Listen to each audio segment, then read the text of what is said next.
As many people have observed, it is indeed a great time to be a libertarian.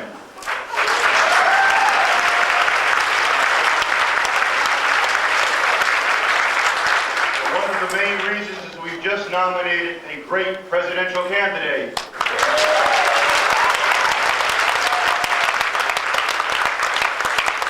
Our candidate for president, Browne, has been an active proponent of individual liberty for more than 30 years. I met him nearly 30 years ago. This man is hardcore. He is principled. He will do exactly what he says. He will restore freedom to America.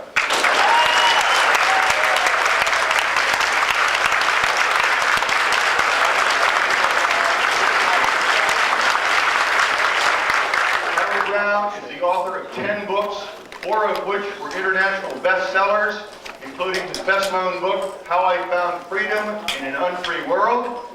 And he's just come out with a new book called Why Government Doesn't Work. For all you folks watching on C-SPAN, if you really want to know what this is all about, if you like what you've heard and you want the details, go down to your bookstore and get a copy of Why Government Doesn't Work, the great new book by the great Libertarian presidential candidate, Browne.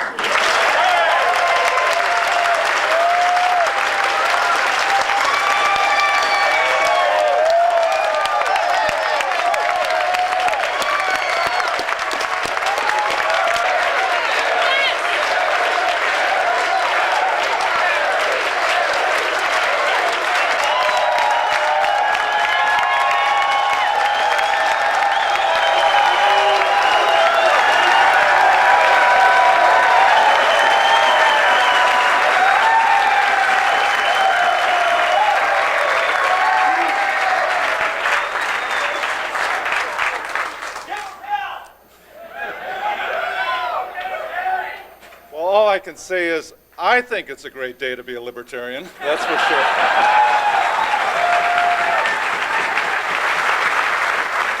And by golly, first thing Monday morning, I'm going to go down to party headquarters, get an application form, and join the party.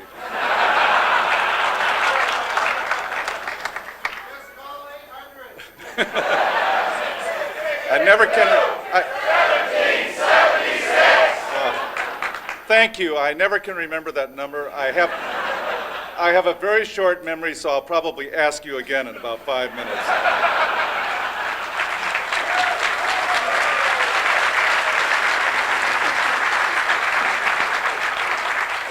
You have been so kind to me, so kind to Pamela, so kind to all the people on our staff that I don't know how to thank you. All I can tell you is that I am proud, I am humbled, I am honored at what you have given me, and I want you to know that this is one of the proudest, if not the proudest days in my life. We're behind you,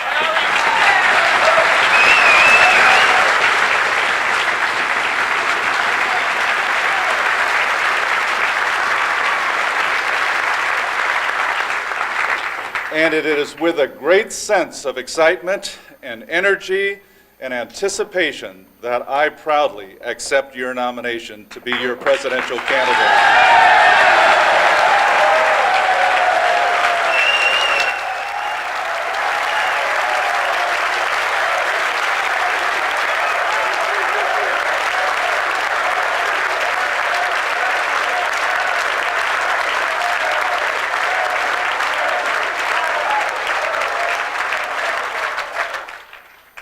As a matter of fact, I would like to spend the whole 3 hours of my speech just thanking you, thanking you. But we have this wonderful opportunity to talk to the folks across America through C-SPAN, and that's what I'd like to do. I would like to pose to the American people 3 important questions. First of all, do you want more government than we have now? Less government than we have now, or about what we have now?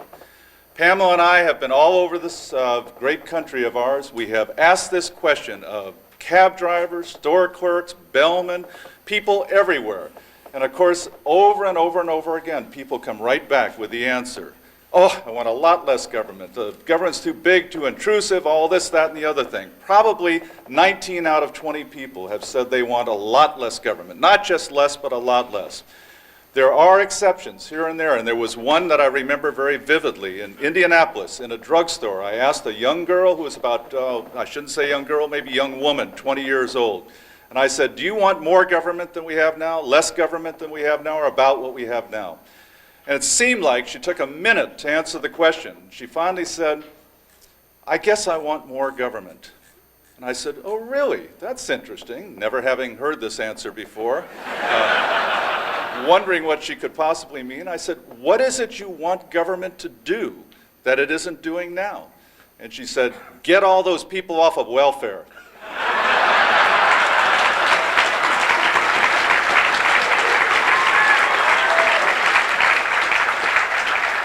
The fact is that people everywhere are fed up with government, fed up with politicians, fed up with the two old parties. They, like us, are ready for a credible program that will actually do something for a change to not slow the rate of growth of government, not freeze the government, but to turn around and send it in the other direction as fast as possible to a government a fraction of the size of what we have today. We are not alone. The American people are on our side. We are the mainstream now.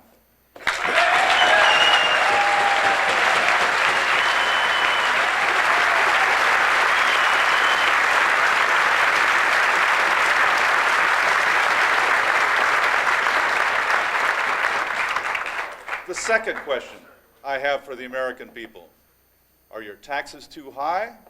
Are they too low? Or are they just about right? Well, I've asked this question of a lot of people too, and you'd probably be amazed to find out that I haven't yet run across anybody who thinks that he is undertaxed. I read it occasionally among columnists, journalists, and so forth, but I haven't found it anywhere in reality. People...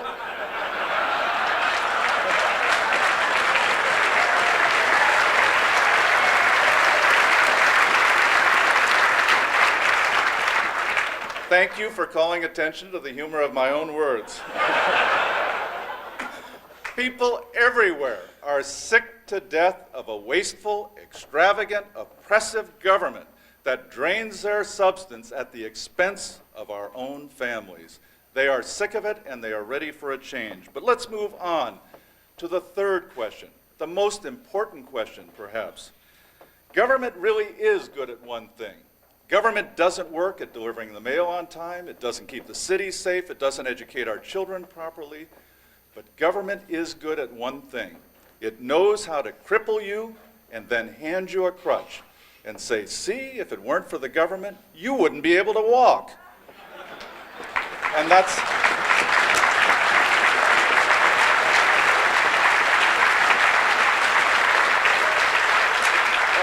exactly what government has done to people all over America. Put them on the dole and then said, see, you couldn't survive if it weren't for the government. If you didn't get that check every month, if you didn't get that farm subsidy or that student loan, you'd never be able to do the things that you're able to do today.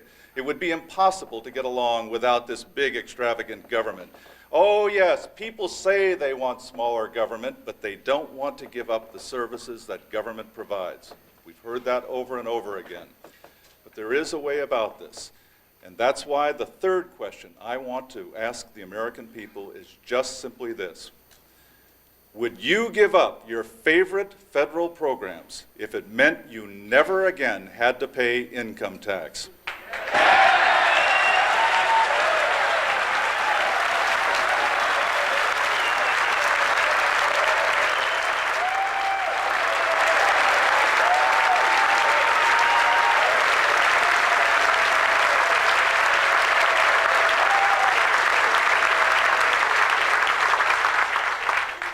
We are not asking you to give up your check from the federal government in exchange for nothing. We are not going to make little cuts and nicks and so on in the budget here and there the way the Republicans tried to do without offering you anything in return.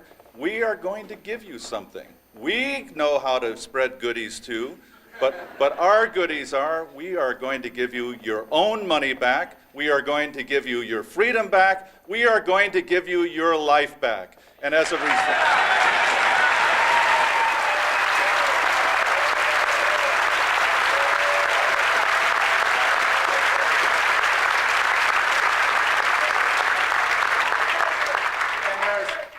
And there is nothing vague about this whatsoever. As David said, I have spelled it all out in this book, Why Government Doesn't Work. I have put in here exactly what we're going to get rid of. I've put in there exactly how we're going to do it, how we're going to get from here to there. The Republicans love to talk about getting back to the 10th Amendment or smaller government or all of this, but they never give you any specifics. They never lay out a program. And I'd like to make a challenge right here and now to journalists in this country. When Bob Dole says he's going to dust off the 10th Amendment, when he says we need to get back to the Constitution, ask him. I want journalists to ask him, well, does that mean you're going to get the federal government out of everything that isn't specified in the Constitution, as the 10th Amendment says? Does this mean you're going to get the federal government completely out of welfare, completely out of education, completely out of housing, transportation, crime control, regulation, agriculture, health care? That's what the Constitution says. There's no authority for any of those things in the Constitution. Is that what you mean, Bob Dole, when you make these statements? Well, just in case there's any doubt, that's what we mean when we say we want to get back to the Constitution.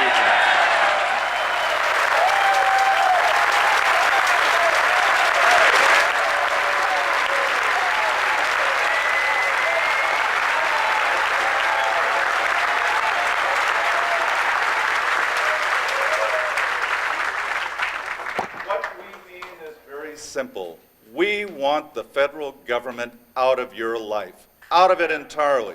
We want you to have your life back. We want you to have your earnings back. We want every dollar that you make to be yours, to spend, to save, to give away as you see fit, not as some bureaucrat decides, not as the politicians decide, to drain it away from you, dump half of it in the Atlantic Ocean, and then dole the rest of it back to you as though you were some child on an allowance. That's your money. You earned it.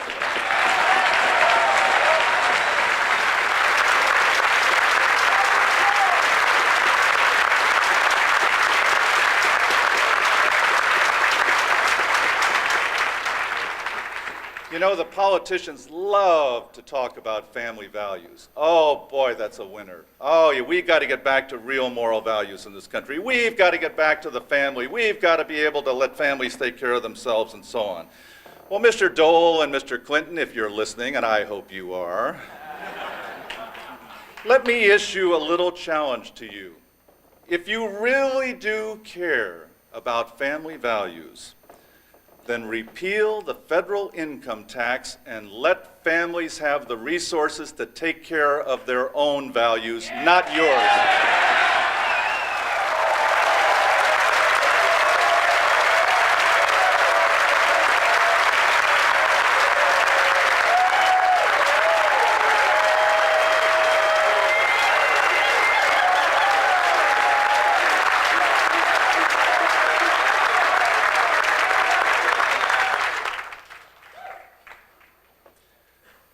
Yes, Americans want smaller government. Yes, Americans want lower taxes. Yes, Americans want what we want. And what we want are huge spending cuts now. Huge tax cuts now. A balanced budget now. And to them we say, please heed the words of Nancy Reagan and just say now. Now, I don't want there to be any misunderstanding. I'm not telling you that everyone out in America thinks about these things exactly the same way we do. Obviously they don't. But then again, we don't all agree on everything. In fact, well, I'm not sure we agree on anything, except for individual liberty, personal responsibility, and freedom from government on all issues at all times.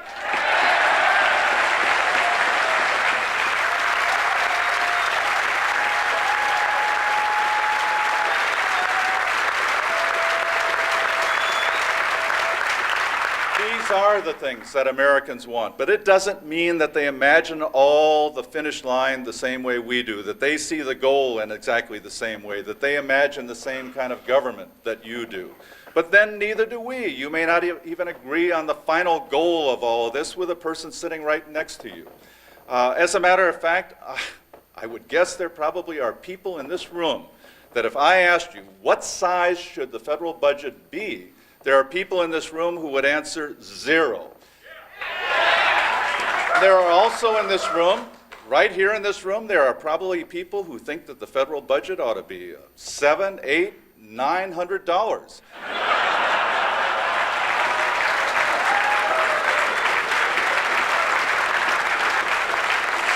So even we don't agree on everything. I mean, if we can be $900 apart, then we ought to tolerate a little difference with the American people too. And I think they'll tolerate a little difference with us. The important thing among us, and the important thing between us and the American people, and among all of them, is that we all want to move in the same direction. And it isn't the direction we're going today. It is the direction to a government much, much, much smaller than where we are now.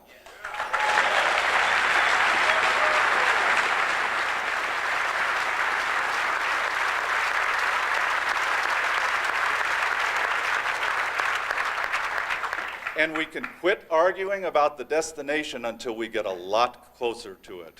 And when we get closer to it, let me make you a promise right here and now. When we get the federal government down to, say, $100 billion or so, and we get the federal government to live by the Constitution so that it doesn't do anything that's not in the Constitution, and then we're going to start worrying about what we're going to do from there, I will personally head up a fundraising effort to rent the Super Bowl for one solid year, and we can all get there and argue endlessly about where we're going from there.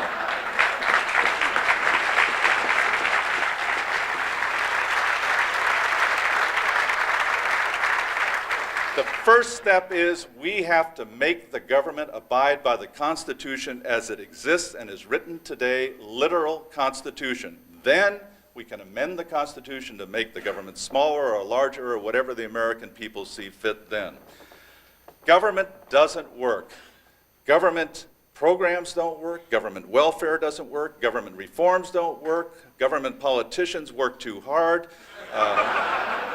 But all the rest of it doesn't work.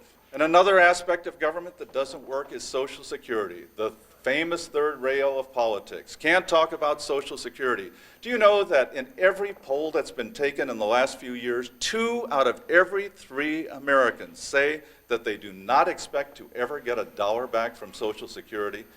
In the 20 to 30-year-old range, there are 70% who say they will not get money back from Social Security. There are more people in that age group who believe in flying saucers than believe that they'll get money back from Social Security.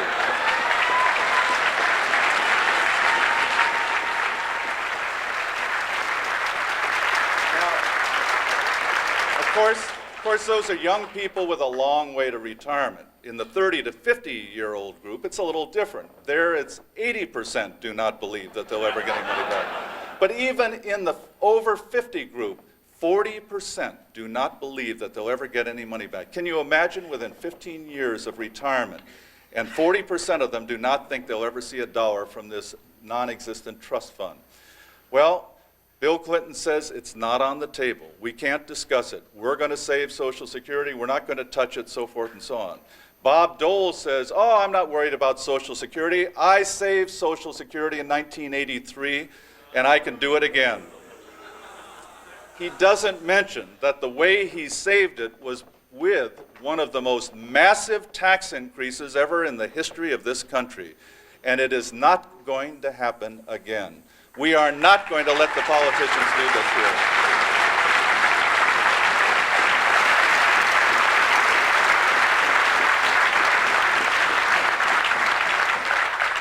I want to sell off the trillions of dollars of federal assets that the government has no business owning in the first place, liquidate those things, and then use the proceeds to liquidate the Social Security system, because the only way we will ever head off the obvious looming coming Social Security crisis is to get Social Security completely out of the hands of the federal government.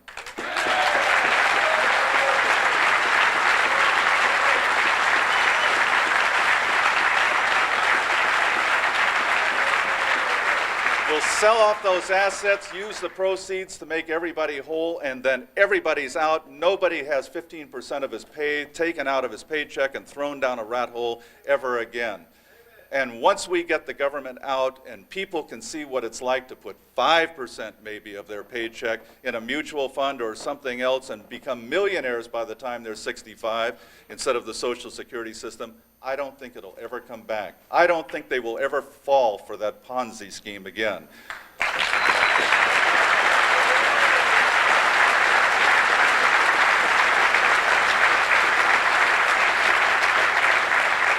One very important issue that distresses Americans everywhere is the question of crime. Their streets aren't safe, their schools aren't safe, they're scared to death even to let their children walk to school. The Democratic and Republican politicians respond to this very understandable fear by all kinds of ridiculous macho games in which one of them says, we're too easy on the criminals. We're going to have more prisons, tougher sentences, higher taxes, and so on. 3 strikes and you're out. And some other politician will reply, oh, you wimp, you're coddling the criminals. I say 2 strikes and you're out. And then the other one will say, oh, no, you molly-coddling little con-simp liberal, so forth and so on. I say 1 strike and you're out. And the other one will scratch his head for a minute and say, all right, no strikes and you're out. Nobody gets up to the plate. We're going to put everybody in prison and make America safe again.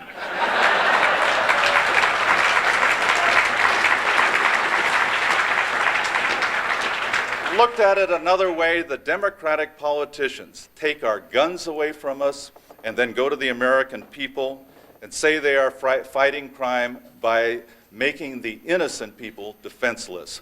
This is their idea of fighting crime. The Republicans' idea is to take away the Bill of Rights, to take away our privacy, to let the federal government invade our bank accounts, to invade our houses without warrants or any probable cause. And this is their idea of fighting crime.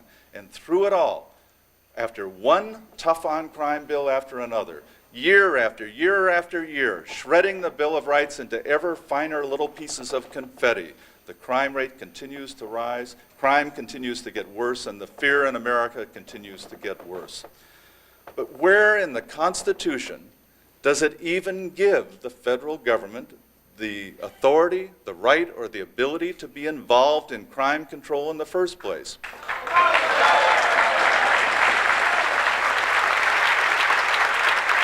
All crime is local. It takes place somewhere in the jurisdiction of a police department or a sheriff's department. There is no reason for the federal government to be involved, and in fact, Thomas Jefferson would be shocked to see things like the FBI, you can't tell them apart anyway, FBI, DEA, BATF, and all of these federal agencies toting guns, walking around intimidating American citizens, searching people in airports and so forth.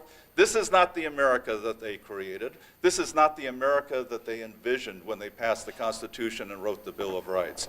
The federal government should get completely out of crime control. It should get completely out of gun control. It should get completely out of asset forfeiture. It should get completely out of all of these areas where it has no business whatsoever.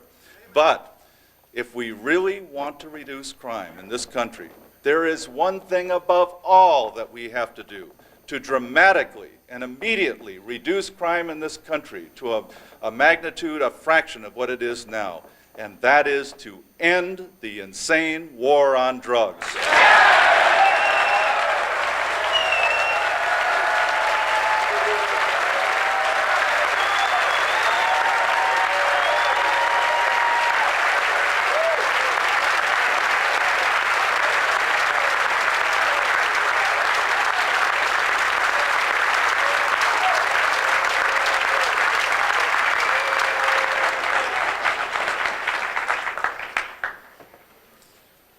To the people at home, I say, I hope that doesn't frighten you. It shouldn't. For heaven's sake, it is the only logical, rational thing we can do about this problem.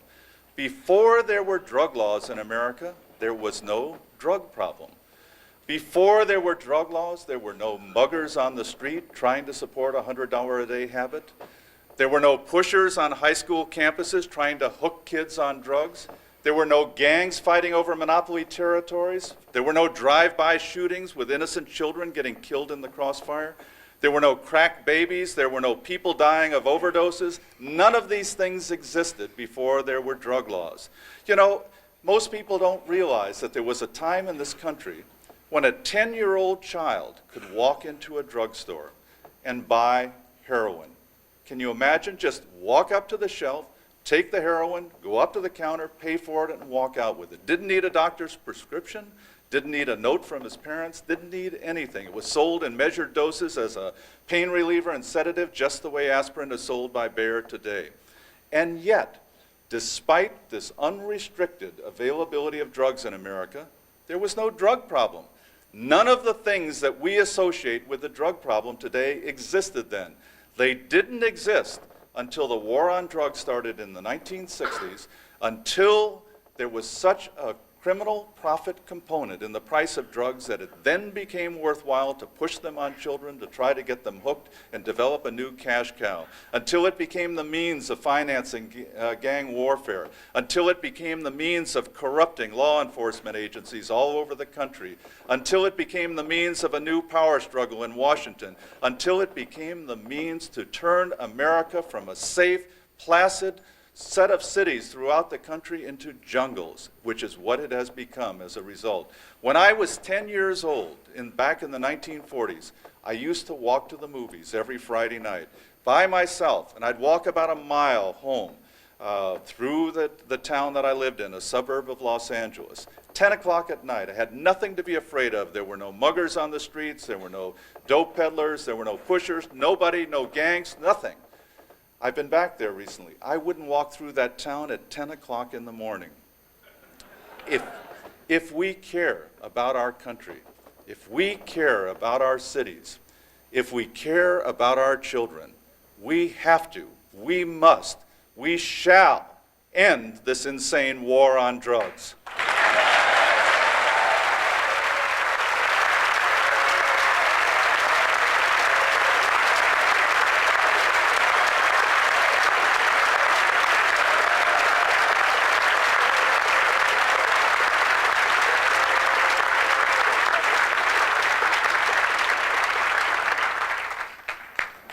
I'm sorry, I keep looking back over my shoulder expecting Jay Manifold to put his hand on my shoulder.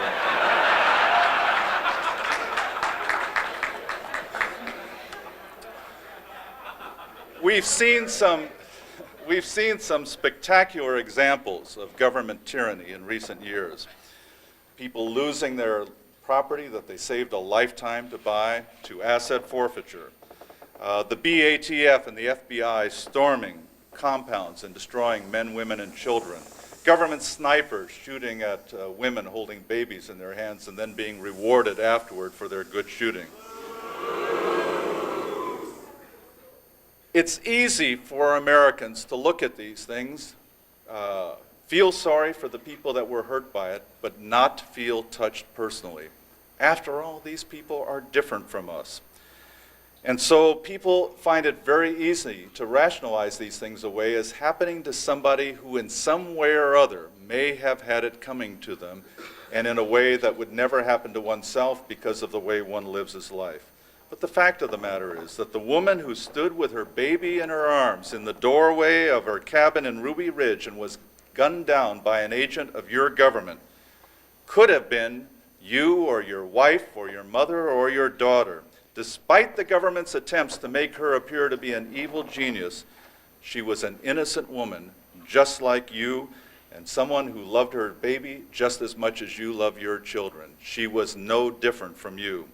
The black man who is subject to a shakedown in an airport by a DEA agent who thinks that the black man's a little too well dressed and perhaps may have a little bit too much cash on his person to be anything but a drug runner.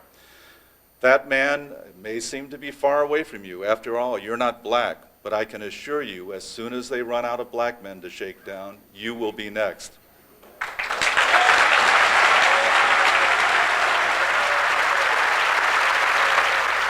In a Harry Browne administration, this will end, I assure you. Never again will government agencies feel that they are petty satraps who can have their way with the American people.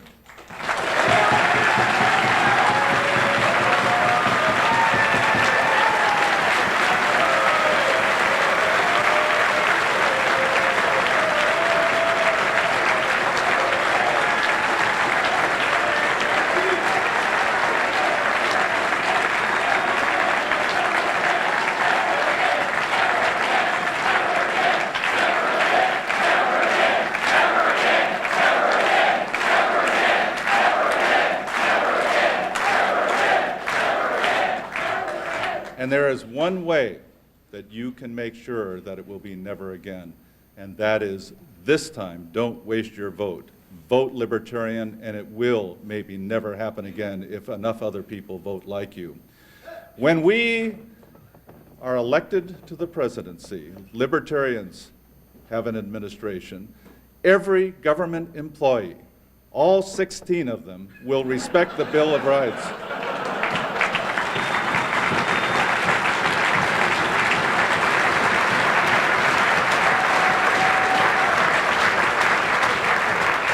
Or they will pay the consequences. There will be no vendettas. There will be no search and seizure without a warrant. There will be no shakedowns, no petty bureaucrats climbing the ladder on the backs of innocent taxpayers and businessmen and blacks and property owners and other people who are too weak to fight back.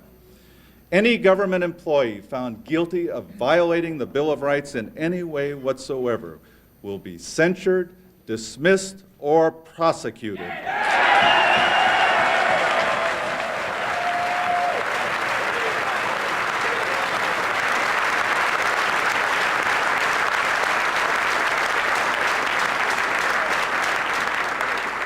This is supposed to be America, after all.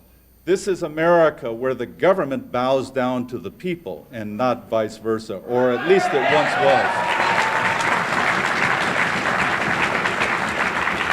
As in the words of Thomas Jefferson, we will bind the politicians down from mischief by the chains of the Constitution.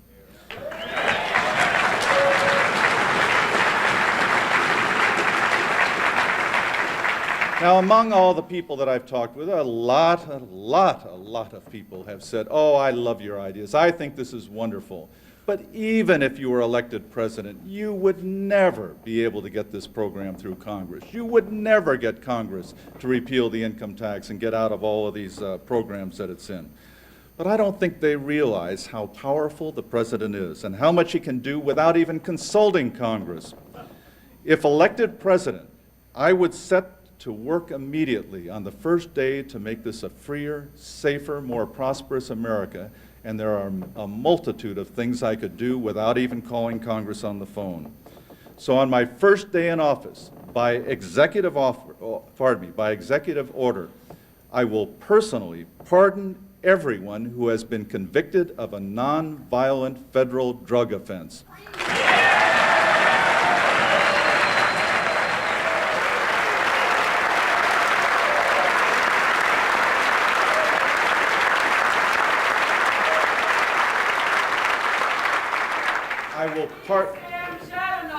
I will pardon everyone who has been found guilty of a federal nonviolent gun control offense. Now,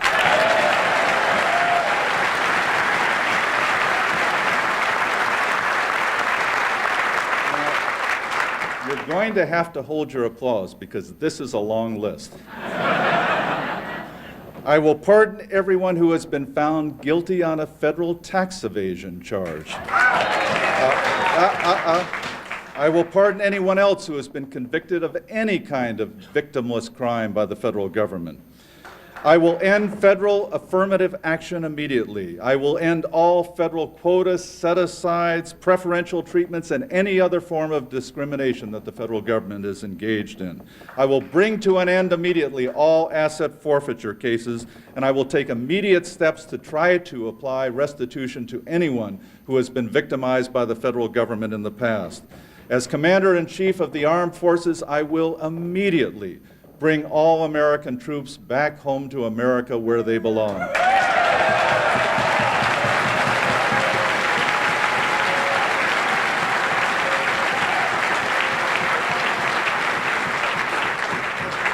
If we are responsible for the defense of Europe, then what are the Europeans responsible for?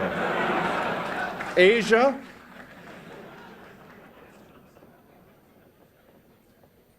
As Commander-in-Chief, I will remove all American troops from under the command of the United Nations or any other foreign power.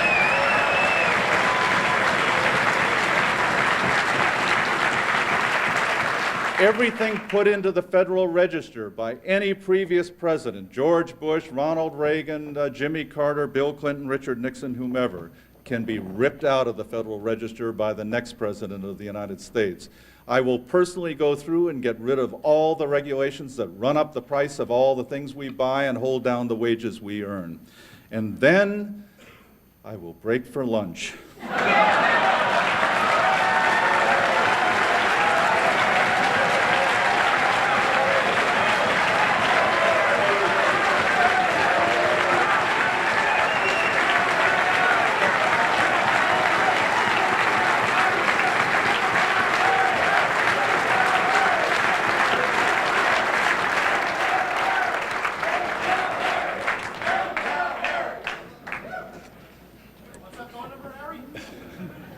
Oh, there's my memory again. What's the phone number? 1-800-682-1776. I think I have it, but maybe we'll have a test a little later, just to make sure. Now, when I get back from lunch, I will submit a budget. It's all, this is not a book plug. This is a Vote for Libertarian President Harry Browne plug. But it's all laid out in the book here, the budget. And when I get back, I will submit it to Congress. Now, of course, Congress will laugh. Congress will say, yes, Mr. President, oh, you can come over here and give a speech if you want to, and then we'll get back to the real world. The real world meaning the budget that they're going to pass that's going to be 5 or 10% bigger. Now, it's possible that this will happen, but remember, if against all the odds I have been elected president, if against all possible predictions I have been elected president, no one will be able to mistake the mandate that I have. People will know that I was elected not to do business with Boris Yeltsin or lead the troops in Bosnia, but to bring about a smaller government, and Congress would have to defy me at its very own political peril. But think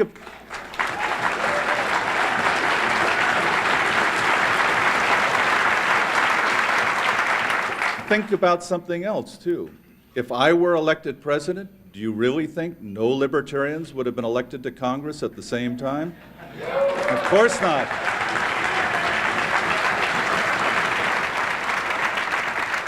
And we have some very, very strong candidates who may get elected this year, even if I don't get elected. They are that strong. So, one way or another, I will be able to confront them. Now, of course, they'll still keep passing these budgets, and I'll keep vetoing them, but I'll only need 1/3 of one house to sustain my veto, and I don't think that that's very unlikely. So they'll keep passing budgets, and I'll keep vetoing them. And finally, it'll get to September, and Newt Gingrich will come over to the White House, and he'll say, Mr. President, we're at about the end of the fiscal year. We have to start a new budget on October 1st. And I don't want this to sound like a threat, Mr. President, but if you don't sign the current budget, we're going to have to shut the government down.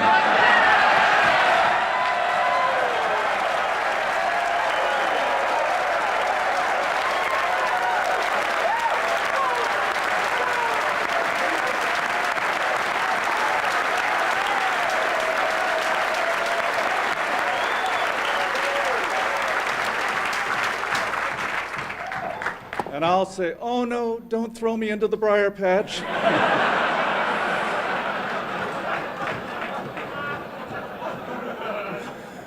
When Bill Clinton and the Republican Congress reached an impasse on the budget, of course, they finally had to shut it down, and Bill Clinton thought he was being oh so cute by closing down the Park Service. He separated the government into essential and non-essential functions. And so he closed down the Park Service so everybody would be upset about the government shutting down. Well, that's not exactly my style. The first non-essential service that I would, these things still come back from my childhood. The first non-essential agency that I would shut down would, of course, be the IRS.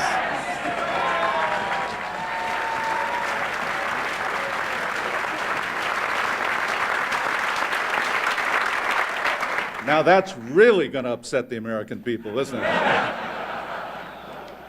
and then the DEA and the BATF, when I get through shutting down all the non-essential departments of government, I'm not really sure there's going to be very much left. Even if Congress eventually passed a budget over my veto, at least the battle would finally be joined. At least in Washington, you would have two sides for a change. Finally, there would be somebody standing up for smaller government.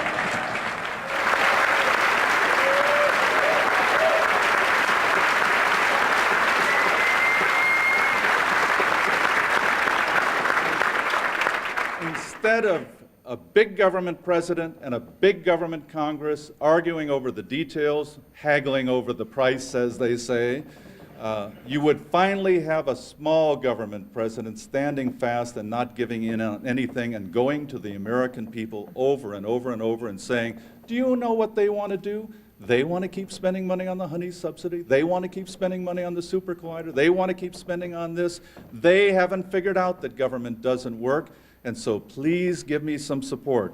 And I find it hard to believe that the American people would elect me to get their income tax money back and then go back to sleep until I had delivered on that promise. Now, there is an important question, though. How do you know that I will do what I say I'm going to do? I've had this question often. Gee, I like what you say, but I think I've heard it before. How do I know that once you get into office, you aren't going to turn out just like all the rest of them? Well, for one thing, I'm 63 years old. I have felt the way I do about these things for 35 years at least. I am not going to change my mind now. All I want to do is to go to Washington for one term, clean up the stables, and go home and enjoy the peace and freedom and prosperity that that's going to bring. I am not likely to change.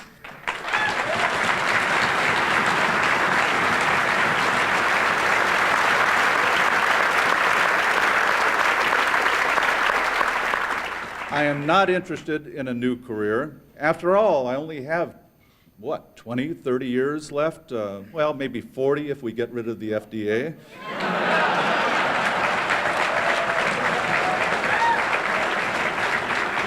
I don't want to spend those years watching government get bigger and bigger year after year after year. But there's a more persuasive reason that you can trust me. As I told you yesterday, like Bob Dole, Bill Clinton, Phil Gramm, and Pat Buchanan, I've qualified for matching funds. But unlike Bob Dole, Bill Clinton, Pat Buchanan, and Phil Gramm, I do not believe in welfare.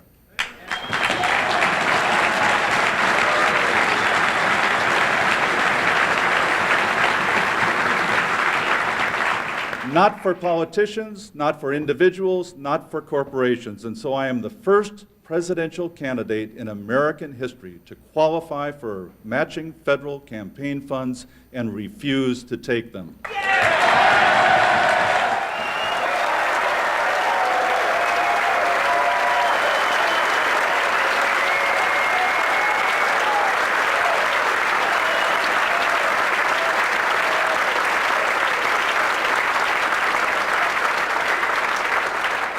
And if I won't take the 30 pieces of silver now, you know I'm not going to bother taking it and sell out once I'm safely in office.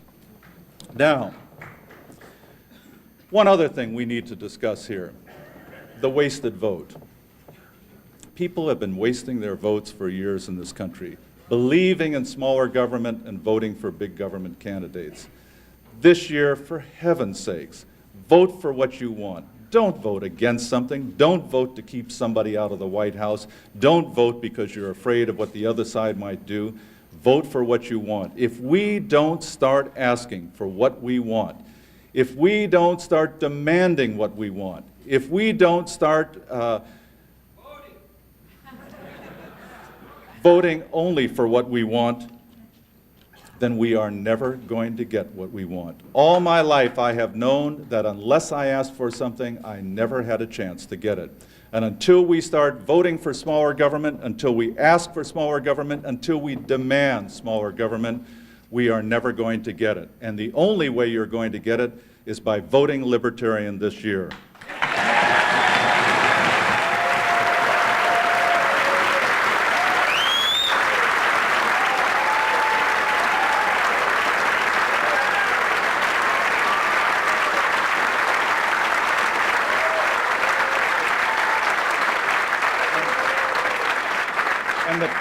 And the payoff for that will be safer cities. It will be huge spending cuts now, huge tax cuts now, and a balanced budget now. It will be the opportunity for your children to live their entire lives without an income tax. It will be the opportunity to put $1 trillion back in the economy that's currently being drained away every year by income and Social Security taxes. It is a possibility of a free and prosperous America. The blessings of liberty touch everyone, but in this final minute, let's not talk about everyone. Let's talk about you and your family. How would all of this affect you? If we repeal the income tax, what will it mean to you? On your next payday, look at the stub that comes with your paycheck, or look at your 1040 form and see how much you paid in income tax last year. Find out what it would mean in your life if we repealed the income tax, and then ask yourself, what would you do with that money? Would you put your child in a private school where he could get any kind of education you want for him? Prayer in the school, no prayer, traditional values, progressive values, whatever you want, it would be yours to decide. Would you put it aside to save up for that business you've always wanted? Would you plan for a better retirement, move into a better neighborhood? Give it to your church, or perhaps support your favorite cause or charity in a way you've never been able to do before. What would you do with that money if it weren't being confiscated from you by the federal government? Well, I want you to know that if you elect me president, I swear to you that I will not rest until I repeal the income tax, and your life, your resources, and your freedom are yours once again.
Ladies and gentlemen, Jo Jorgensen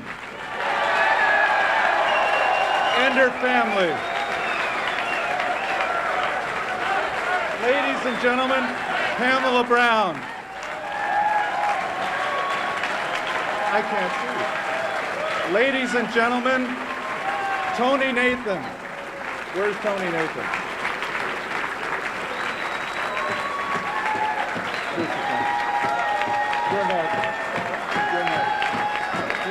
Tony Nathan, David Nolan, our 1980 candidate, Ed Clark,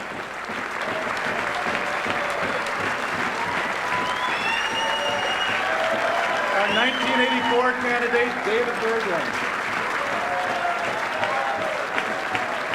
our 92 vice presidential candidate, Nancy Lord,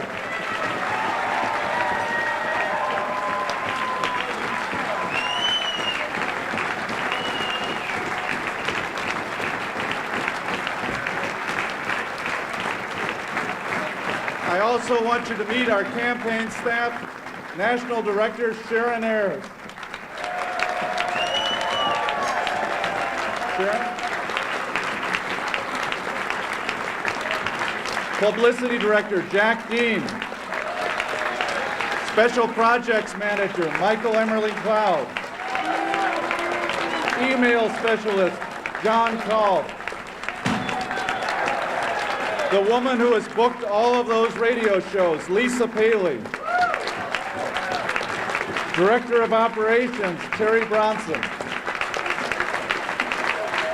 The man who designed the webpage, Joe Dean. Campaign aide, Rob Martin.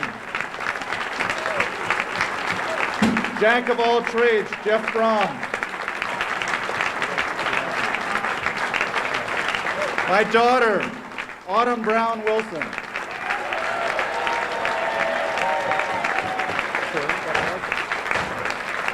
Our fundraiser, Doug Anderson.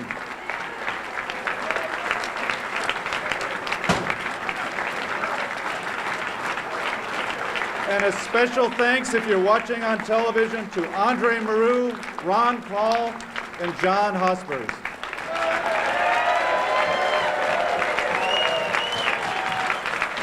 And wherever you are, to you too, Roger McBride. Thank you.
Wait a second. Please, let me be sure I have this correct. Now, is this correct? Is it 1-800-682-1776?